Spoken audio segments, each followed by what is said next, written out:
Well, the Harvard Medical website.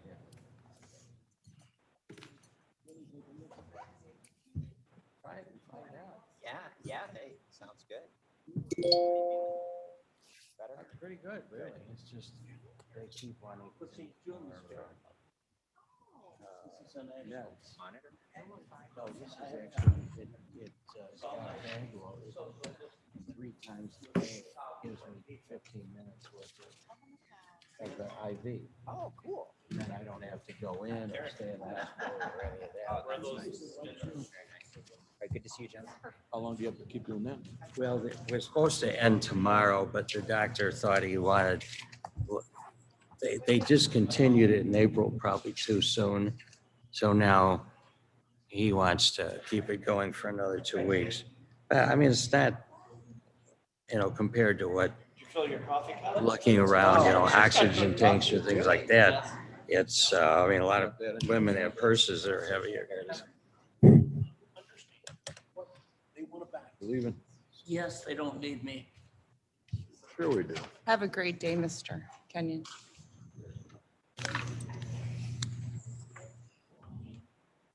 Good morning, everyone. Today is June 16th, 2021. I'm going to call the Legislative Committee meeting to order. The time is about 10:02. Roll call, please. Allen, Allen, present. Good morning. Bates, Brown, Brown here. Silva, Silva's here. Strathman, Strathman here. Shepro, Shepro here. Hero,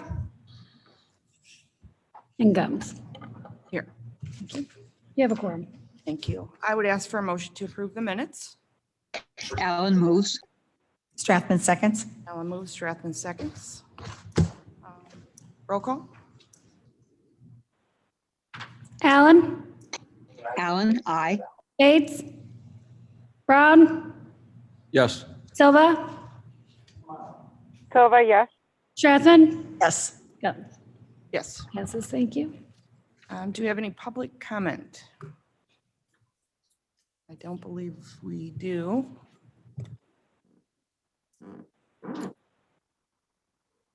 Very good. So hearing and seeing no public comments, we're going to move on to old business. Today in our legislative update, we have a few speakers. They're going to give us a brief on things that have transpired in Springfield over the last session. Our 2 representatives are actually both in Springfield this morning, so we're going to get right to it and let them do their presentations. First up, we'll have Representative Hernandez. Good morning, Ms. Hernandez. Good morning. All right, we can hear you. And she's going to be speaking about HB 155 and anything else that she wants to talk about. Go right ahead. Thank you for joining us. No, thank you for having me. Good morning, everybody. It's great to be back, at least virtually this time around. Chairwoman Gum said, I'm in Springfield currently. There's a few bills that we need to get done today, so we are going to be pretty busy. We unfortunately do not have an energy bill that we're going to be taking up today. Unfortunately, the Senate did not take any action yesterday. So we might be back before August 31st. That's what I'm hearing at least. But HB 155 is a bill that I was able to sponsor this session that would include menstrual hygiene products in SNAP and WIC, and also include diapers in there. It is federal approval or pending federal approval.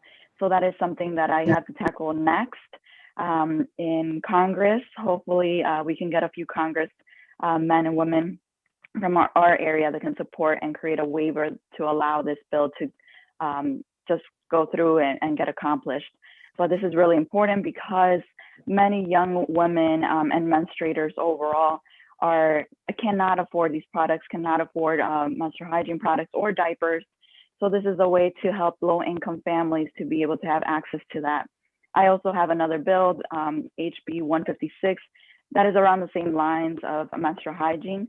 That would include menstrual hygiene products in schools from 4th through 12th grade in all bathrooms. So yes, that would include male bathrooms as well. So that is a new thing that we were able to do. Hopefully the governor will sign both of the bills. And of course, I know Representative Kivowit will be talking about a little bit of everything else that is going on in the General Assembly. But if you have any questions, I'm here able to answer them.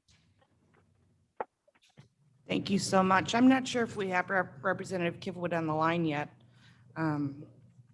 She did run into some traffic, so hopefully she'll be able to join us. Madam Chair, I'll go right ahead.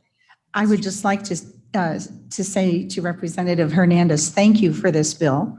This is Strathman speaking, and I had called your staff when I was sitting on the Riverboat Funding Committee, and I educated myself, and then we educated the committee with the information that these products were not available with the SNAP funds. And I really appreciate that you have taken this, that you're doing this. You know, in our research for the committee, we found out that the AMA for Women's Health has actually called this period poverty and called it a mental health issue for women and young girls. And I'm really happy that you have moved this forward. Thank you so much. Thank you. And thank you for also supporting the organization. I did see the Daily Herald that they were able to get full funding for their initiative. So thank you so much to all the commissioners for helping out. Thank you. Thank you. Next, we're going to move to Mr. McCoy from ISACO. He's going to give us a little more detailed information on what has happened and what's up next. Mr. McCoy, you're on the line. Can you hear me? I can hear you and see you. Good morning. Okay, good morning. Now we passed the very first test. It's great to be with you this morning. Thanks again for the invitation. Chair Gums and the members of the committee, it's wonderful to be able to provide a legislative update to you. And it's also great to see Representative Hernandez here in Springfield. I'll go ahead and begin. I'm pleased to report that counties came out of the first year of the 102nd General Assembly with some very good results. This is particularly the case with ISACO's two top priority issues, which were protecting the local government distributive fund from cuts and convincing the General Assembly to push back key election cycle dates that are going to allow county boards the option to use finalized federal census data for drawing the new county board maps. I'll talk about LGDF first. The state fiscal year 2022 state budget, which would become effective July 1, retains the current fiscal year's percentage share of 6.06 of individual income tax receipts and 6.845% of corporate income tax receipts. As you'll probably recall, the governor had called for a 10% cut in LGDF revenue in his proposed budget. And through our efforts and the efforts of others, this cut was fortunately averted. Unfortunately, the budget does include $349.5 million in total diversions from personal property replacement tax revenues that would otherwise be distributed to local governments. This was in no way a surprise because PPPRT diversions have occurred regularly for at least a decade as the state continues its policy of tapping into this revenue source. I am happy to report that within the budget, the local government pass-through funds, which would include motor fuel tax, use tax, video and casino gaming, statewide emergency 911 funds, and funds like that, are fully funded within the state fiscal year 2022 budget. Well, revenue protection was a major focus for ISACO, and I think you probably saw us continuing the drumbeat urging our members to reach out to their legislators about protecting LGDF revenue. We also prioritized a fix to assist counties that were seeking to reapportion county board districts using delayed federal census data. We had advocated, as you know, again, because we continue to publish this information and update you on our activities, we had advocated that the General Assembly consider either moving the 2022 primary election back to June, and we also presented another option, which was to move back key election cycle dates to accommodate the delay in receiving the federal census data. In the end, the General Assembly chose to do both.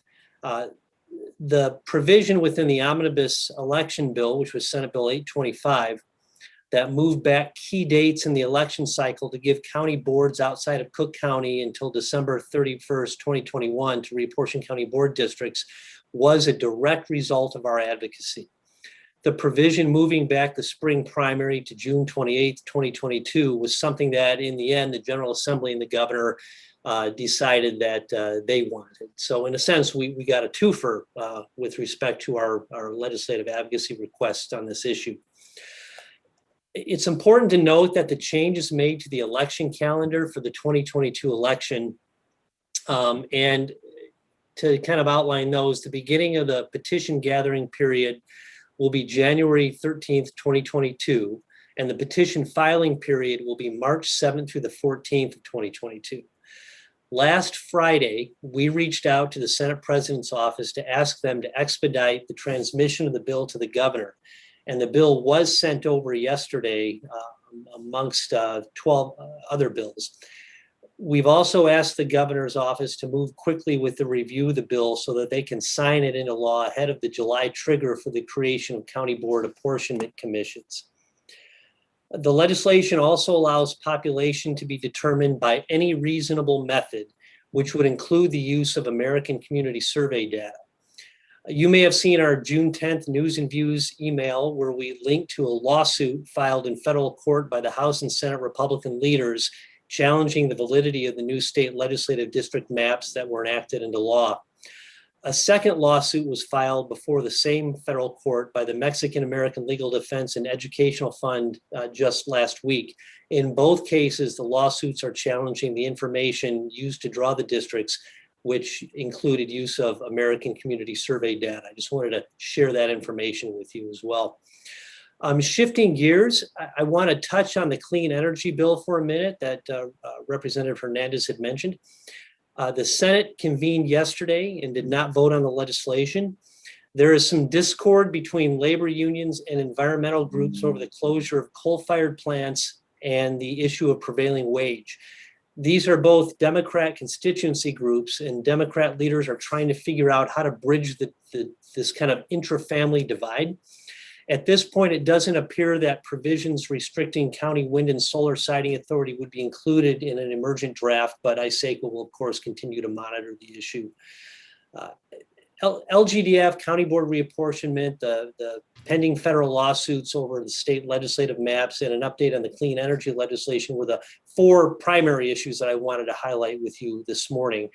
And having said that, the General Assembly did approve a multitude of bills that either affect or are of interest to counties. These bills are summarized within our 40-page bills approved by both chambers for 2021 report. And this report, if you haven't seen it already, we did link to it in a News and Views newsletter that we sent out earlier. The report is housed on our website and will be updated as the governor takes action on the bills that are included within the report. We have been working on several post-session projects. These include letters to the governor requesting that he sign certain bills into law. And we're going to link to these letters in our next News and Views e-newsletter. We are developing policy briefs for several bills that will be intended to provide more detail about certain issues to be helpful to you. And we'll be making those available over the coming weeks. And as we've done over the past 2 years, we're going to be compiling a list of each ISACO track bill signed into law by the governor that creates an unfunded state mandate. Look for that report in September after the governor's had an opportunity to review and take action on each of the bills the General Assembly sent to him. All of these reports that I've mentioned can be found in the ISACO reports box on our website at www.isacoil.org. As a service to our members. So that concludes the remarks that I wanted to make to you this morning, but of course I'm happy to answer any questions that you might have. Excellent, thank you. Does anybody have any questions for Mr. McCoy? Mr. Shepro? Yeah, Joe, did the governor sign the omnibus election bill yet? I'm hearing different things about the one that incorporated the primary change date. He has not. That was just sent over by the Senate to the governor's office yesterday. I know that their review teams are working on analyzing the legislation, and we have, as I mentioned, specifically requested that they try to expedite that bill because of the July issue with the county board redistricting, the commissions that are set up in the event that a map isn't presented. Have there been any suggestions for amendatory vetoes on that bill? Not that I'm aware of. Some people have asked me, since they've moved the primary date and the petition date to accommodate the census, why they bothered to put in the most, I think it actually says something like the most reliable method available, which as lawyers, we love phrases like that because we can Right. litigate them all day long. But presumably by October 1st, the most reliable data will be the census. Yes, but I think that as part of the debate and discussion over the bill, there was a decision that was made by some to create that latitude to use other data sources, including American Community Survey. But that issue, I know that the inclusion of the American Community Survey data as an option was something that some legislators, particularly the Republican legislators, objected to. We actually have Mr. Pollock online with us as well to discuss this particular issue. Mr. Pollock, are you there? Yes, do you want me to go now, or you want me to wait till Mr. McCoy is done?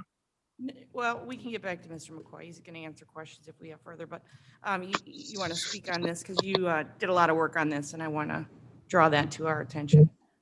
Thank you, Chair Gums.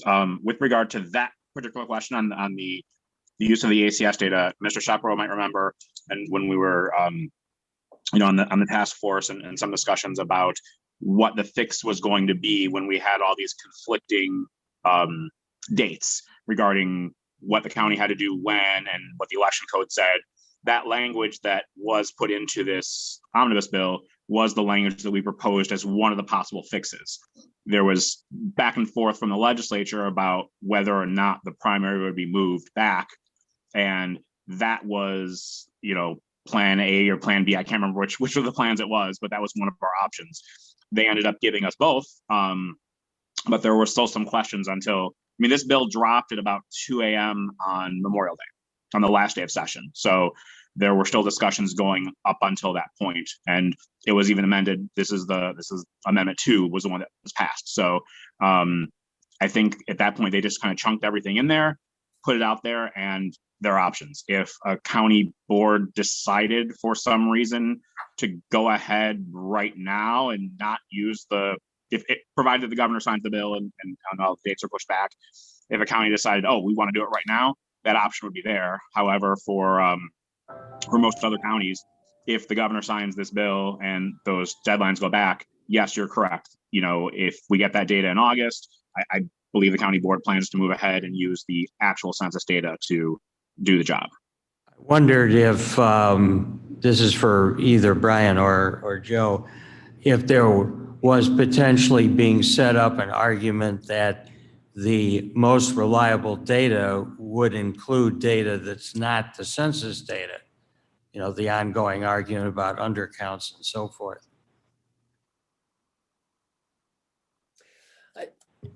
I think that the intention of the General Assembly, when they, at least those who voted for the legislation, the intent was to provide each jurisdiction with a range of options to use. I think a lot of local governments are going to use the actual census data, but there may be some that want to use the American Community Survey data, which is one of the reasons that I wanted to, in my report, I mentioned the 2 lawsuits that were filed against the federal maps, because the argument against the American Community Survey data that I've heard from opponents of its use are that it's not as reliable. And I just think governments need to be aware that if they are going to use something besides the federal census data, that it's probably going to fall under scrutiny, and there's a possibility that there could be litigation if it's determined by some or believed by some that the data won't meet the requirements for drawing a fair and accurate map. Thank you. Very good. Mr. Pollak, do you have anything further? On the rest of the bill? Yeah, whatever you got. Sure. Okay, how much time you got? No, I'm kidding. It's 400 pages.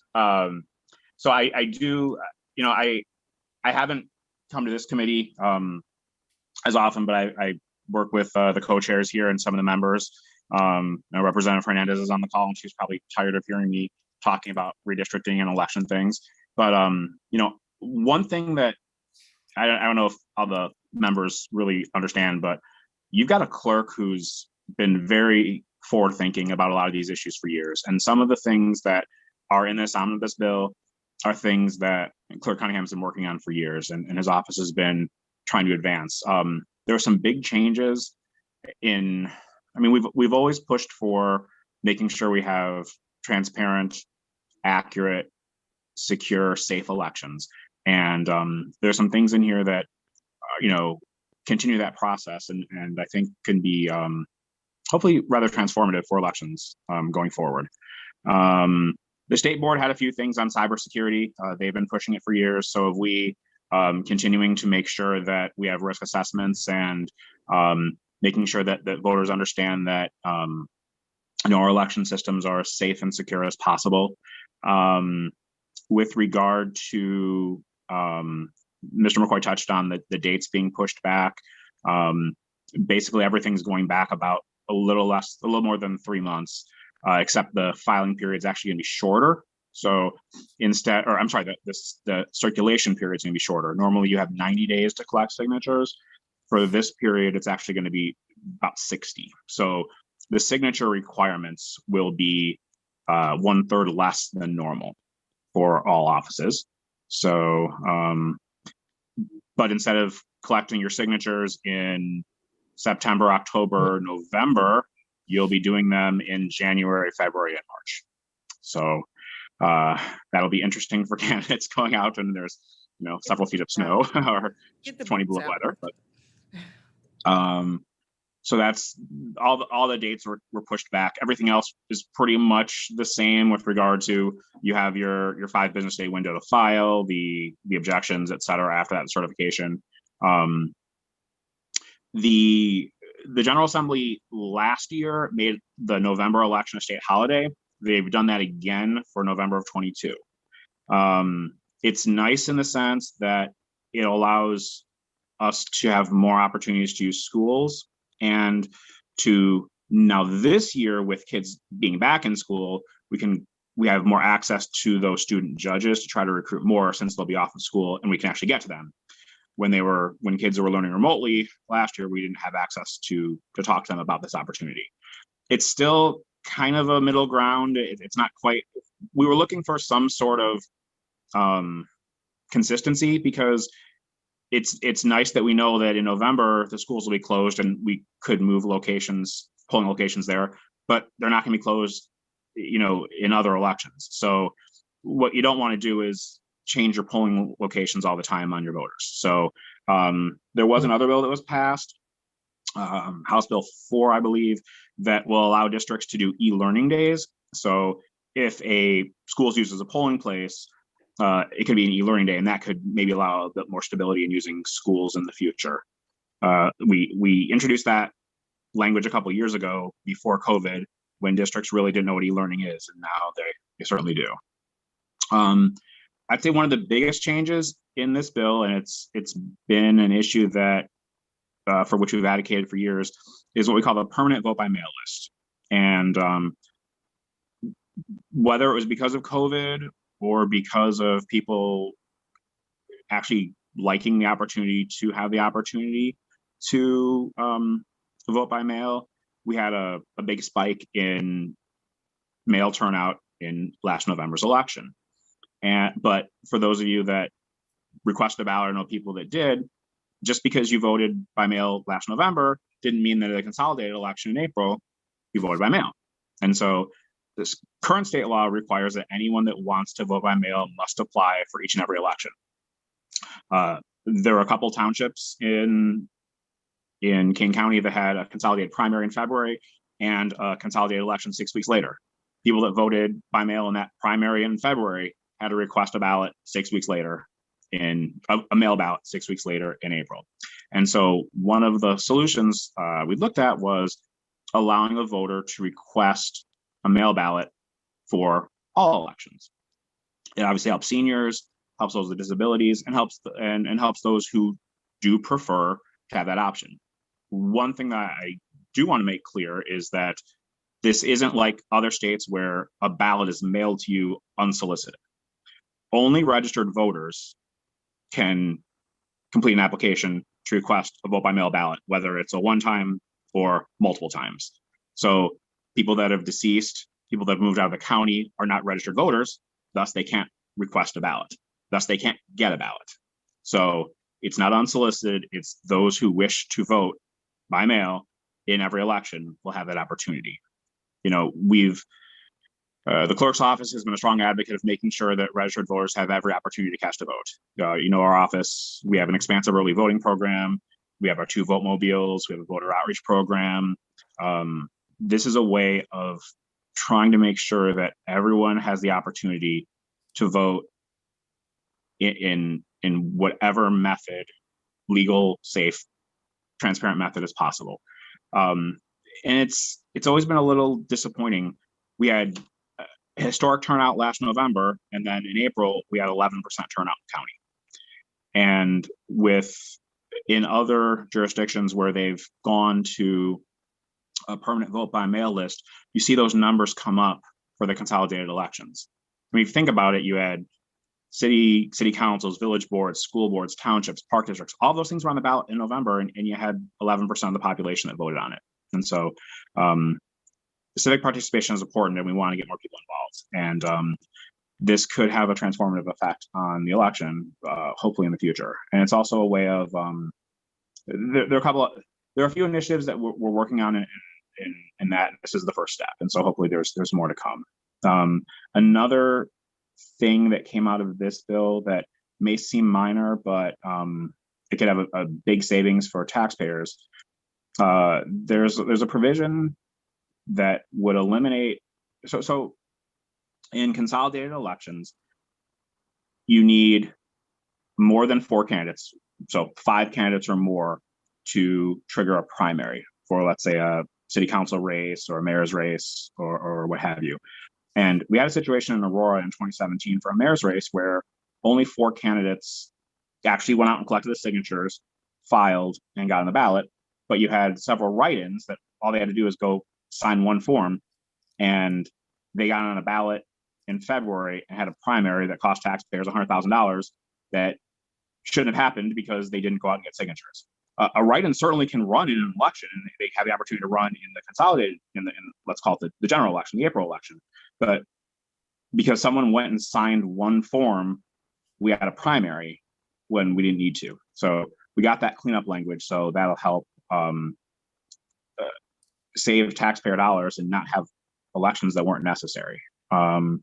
We talked about the redistricting language. That was another thing that our office was involved in.